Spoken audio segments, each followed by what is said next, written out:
ഇന്ന് ഈ ജൂലൈ 14 ചൊവ്വാഴ്ച വെളുപ്പിന് അസാധാരണമായ ചില സംഭവവികാസങ്ങളാണ് കടലിലുണ്ടായിരിക്കുന്നത്. ഹോർമൂസ് കടലിടുക്കിലൂടെ വരികയായിരുന്ന UAEയുടെ അഡ്നോക്കിൻ്റെ 2 കപ്പലുകൾ, അൽ ബാഹിയയും മൊംബാസ ബിയും, ഇത് രണ്ടിനും നേർക്ക് ഇറാൻ്റെ ഭാഗത്തുനിന്ന് ശക്തമായ പ്രൊജക്ടൈൽ ആക്രമണമുണ്ടാവുകയും 2 കപ്പലുകൾക്കും കാര്യമായ കേടുപാടുകൾ പറ്റുകയും അതിലുണ്ടായിരുന്ന കൂടുതലും ഇന്ത്യൻ നാവികരായിരുന്നു, ഇന്ത്യൻ ജീവനക്കാരായിരുന്നു. അതിൽ ഒരാൾ കൊല്ലപ്പെടുകയും 10 പേർക്ക് പരുക്ക് പറ്റിയെന്ന വാർത്ത വരികയും ചെയ്തിരിക്കുകയാണ്.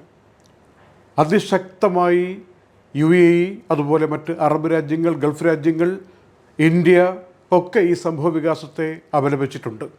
ഇന്ത്യ ന്യൂഡൽഹിയിലെ ഇറാൻ്റെ ഡെപ്യൂട്ടി പ്രതിനിധിയെ വിളിച്ചു വരുത്തി ഇതിൽ വിശദീകരണം ചോദിക്കുകയും ചെയ്തിട്ടുണ്ട്. അഡ്നോക്കിൻ്റെ 2 കപ്പലുകൾ മാത്രമല്ല, ഒരു നോർവീജിയൻ കപ്പൽ കെമിക്കലും കയറ്റി പോവുകയായിരുന്നു. അത് അറബിക്കടലിൻ്റെ ഭാഗത്തുനിന്ന് ഒമാൻ കടലിലേക്ക് പ്രവേശിക്കുന്ന സ്ഥലത്ത് വെച്ച് ആക്രമണമുണ്ടായി എന്ന റിപ്പോർട്ടും വരികയാണ്. മറുഭാഗത്താവട്ടെ ബന്ദർ അബ്ബാസ് അടക്കം ബുഷേർ അടക്കമുള്ള സ്ഥലങ്ങളിൽ അതിശക്തമായ സ്ഫോടനങ്ങൾ ഉണ്ടായെന്നും ആ ശബ്ദം ചുറ്റുവട്ടത്തുള്ള ഒരുപാട് പ്രദേശങ്ങളിൽ വ്യക്തമായി കേൾക്കാൻ പറ്റിയെന്നും പല ഇറാനിയൻ റിപ്പോർട്ടുകളും പറയുന്നു. പ്രത്യേകിച്ച് ഫാർസ് ന്യൂസ് ഏജൻസി ഇക്കാര്യം സ്ഥിരീകരിച്ചുകൊണ്ട് റിപ്പോർട്ട് നൽകിയിരിക്കുകയാണ്. കുറഞ്ഞത് 5 സ്ഥലങ്ങളിൽ ഹോർമൂസ് കടലിടുക്കിനെ ചുറ്റിപ്പറ്റിയുള്ള ഇറാൻ്റെ ഭാഗത്തും മറ്റു ചില സ്ഥലങ്ങളിലുമായിട്ടൊക്കെ ആക്രമണം നടന്നു എന്ന മട്ടിലാണ് റിപ്പോർട്ട് വരുന്നത്. ഏതാനും ആഴ്ചകൾക്കുമുണ്ടായ സമാധാന കരാർ കീറി എറിഞ്ഞുകൊണ്ട് ഇപ്പോൾ കടലിനെ ചുറ്റിപ്പറ്റി ആക്രമണങ്ങളും സ്ഫോടനങ്ങളും പ്രൊജക്ടൈൽ കൊണ്ടുള്ള എല്ലാവിധത്തിലുള്ള വേട്ടകളും സജീവമായി തുടരുന്നു. വീണ്ടും യുദ്ധം സജീവമായി ഹോർമൂസിനെ ചുറ്റിപ്പറ്റി നടക്കുന്നു എന്നുള്ള വാർത്തകൾ ലോകമെമ്പാടും വരുമ്പോൾ ക്രൂഡ് ഓയിലിൻ്റെ വില ഏറ്റവും കുറഞ്ഞത് ഇന്നൊറ്റ പകൽ കൊണ്ട് 5% വർദ്ധിച്ചതിൻ്റെ റിപ്പോർട്ടും നമ്മളെ തേടിയെത്തുകയാണ്. ഇതൊക്കെയാണ് നമുക്ക് കുരിശായിട്ട് മാറുന്നത്.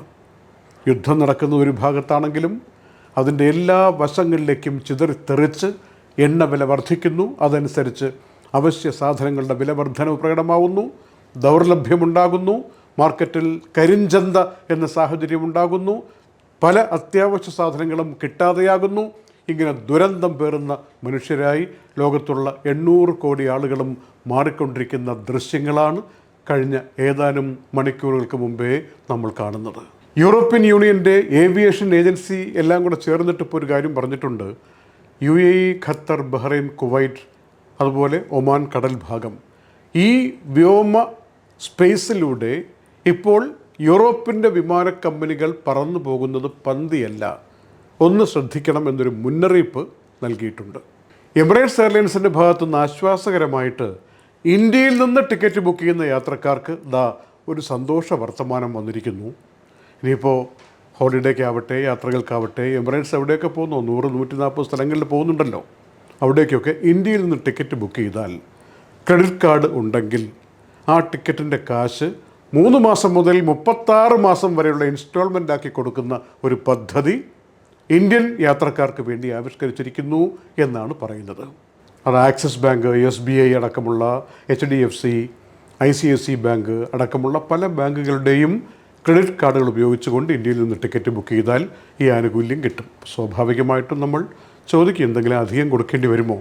അതൊക്കെ ഗൈഡ് ലൈൻസ് നോക്കിയിട്ട് ആ മാർഗനിർദ്ദേശങ്ങളൊക്കെ പഠിച്ചിട്ട് എത്ര കാലം കൊണ്ട് ഈ കാശ് തിരിച്ചടയ്ക്കാൻ പറ്റും, ഈക്വൽ ഇൻസ്റ്റാൾമെൻ്റാക്കി മാറ്റിയാൽ എത്ര കാലം കൊണ്ട് നമുക്ക് കൊടുക്കാനുള്ള കപ്പാസിറ്റി ഉണ്ട്, അതനുസരിച്ച് ചെറിയ വ്യത്യാസങ്ങളൊക്കെ സ്വാഭാവികമായി ലോകം മുഴുവനും ഉണ്ടാകുന്നതാണ്. എങ്കിലും എമിറേറ്റ്സ് എയർലൈൻസ് ഇപ്പോൾ ആരംഭിച്ചിരിക്കുന്ന ഈ പദ്ധതി കൊണ്ട് യാത്ര ചെയ്യാൻ വേണ്ടി ആഗ്രഹിച്ച് നിന്നിട്ട് കാശ് തടസ്സമായിരിക്കുന്ന ഒരുപാട് ആളുകൾക്ക് ഗുണം കിട്ടും എന്ന് തന്നെയാണ് മാർക്കറ്റിൻ്റെ പ്രതീക്ഷ. Night updates supported by ELL Properties, Kalyan Jewelers, Lulu Supermarket, Hypermarket and Department Store, Fira Foods, Al Nusud Cargo, Gold Star Rent-A-Car, Dr. Asina's Ayurvedic Clinic, Iron Gold and Diamonds, Choco World, Partha Signature Abu Shagara Sharjah, ABC Cargo and Courier, Fisherman's Hub, Hashim Hypermarket.